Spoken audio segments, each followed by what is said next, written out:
desire, crave, lust, allure, infatuation, temptation. It's Thursday, it's time for the Devo, and I'm in the dark. The reason I'm in the dark right now is because that's when temptation hits the hardest. When we're secluded in our quiet place, in our rooms by ourselves, in our own heads, that's when temptation comes, and it comes strong. And right now, because of COVID-19 and because of the social distancing, temptation might be harder because you're not going to school. You don't have things to distract you from that temptation. Scottsdale students, I want to let you guys know that everyone gets tempted.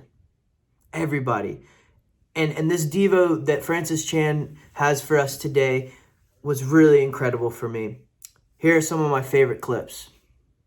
He says in verse 14, but each person is tempted when he is lured and enticed by his own desire. He says the origin is your own desire, and most of us hate to hear that.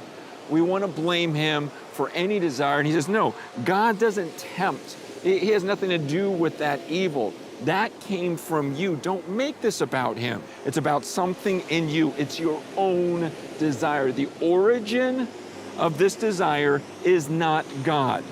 Okay? He's good.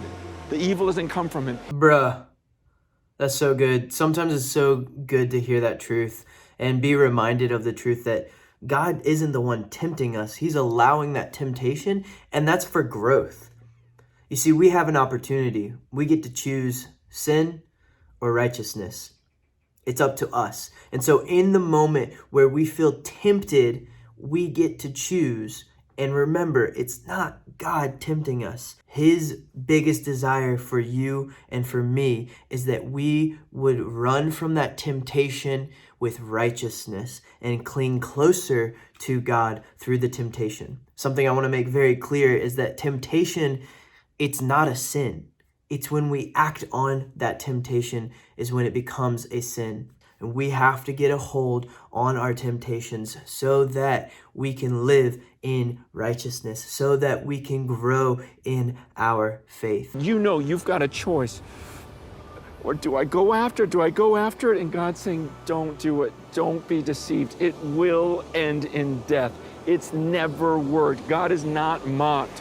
Anytime we pursue something that he says is sin, it's going to end in death. And he says, instead, swim away. And not just swim away, but swim towards me. God's saying, look, I'll be your shepherd. I'll give you everything. I'll get it to where your cup is overflowing, but you've got to swim away from that temptation, whatever it is in your life right now.